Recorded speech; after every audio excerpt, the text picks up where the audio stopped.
भारत में आज़ादी के बाद जो संविधान हमें मिला उसके पीछे एक ऐसा नाम है जिसने सामाजिक न्याय और समानता के लिए अपनी पूरी जिंदगी समर्पित कर दी। नाम है डॉक्टर भीमराव रामजी अम्बेडकर। आइए जानते हैं उस शख्स की कहानी जिसने देश की नींव बदल दी। भीमराव अम्बेडकर का जन्म 14 अप्रैल 1891 को मध्य प्रदेश के महू में हुआ। वे महार जाति से थे, एक ऐसी जाति जिसे समाज अछूत मानता था। स्कूल में पढ़ना चाहते थे लेकिन अक्सर उन्हें क्लासरूम के कोने में बिठाया जाता। प्यास लगती तो पानी खुद भी नहीं पी सकते थे, लेकिन इस अन्याय ने उनके हौसले को नहीं तोड़ा। छोटे भीमराव दिन भर किताबों में डूबे रहते। लगन ने उन्हें अमेरिका की कोलंबिया यूनिवर्सिटी और इंग्लैंड की लंदन स्कूल ऑफ इकोनॉमिक्स तक पहुंचाया, जहां उन्होंने ऊंची ऊंची डिग्री हासिल की। भारत लौटकर अम्बेडकर ने देखा कि वही पुराना भेदभाव अभी भी जिंदा है। उन्होंने ठान लिया कि अब चुप नहीं रहना। वे दलितों और वंचितों की आवाज बन गए। समानता और न्याय के लिए उन्होंने कई आंदोलन चलाए। 1927 का महान सत्याग्रह, जब उन्होंने तालाब से पानी पीकर यह संदेश दिया कि पानी और हवा पर किसी का अधिकार नहीं हो सकता। काला पानी और मंदिर प्रवेश जैसी घटनाओं ने पूरे देश का ध्यान खींचा। उन्होंने कहा था, मैं एक ऐसा समाज का निर्माण करूंगा जहां हर इंसान को बराबरी का दर्जा मिलेगा।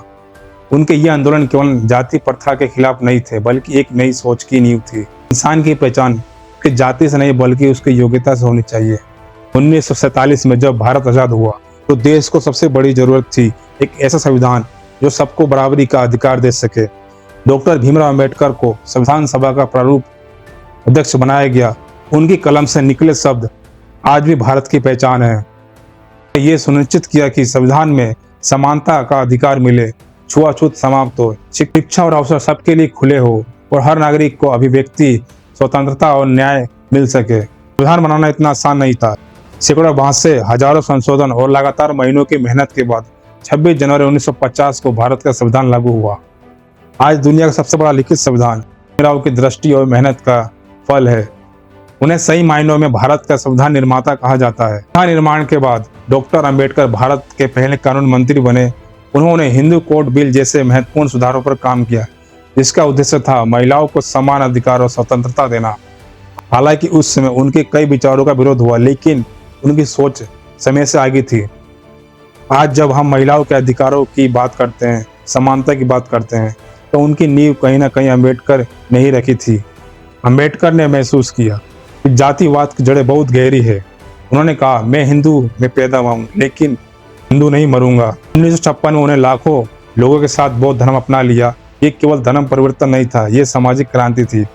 6 दिसंबर 1956 को उनका निधन हो गया, लेकिन उनकी सोच और विचार आज भी जीवित है। वे केवल एक व्यक्ति नहीं थे बल्कि एक आंदोलनकारी थे जो पीढ़ी दर पीढ़ी आगे बढ़ता जा रहा है। उनकी सोच ने भारत को एक नई दिशा दी। आज भी करोड़ों लोग उनसे प्रेरणा पाते हैं। हर साल 14 अप्रैल अम्बेडकर जयंती केवल एक उत्सव नहीं बल्कि हमें उनकी विरासत याद दिलाने का दिन है।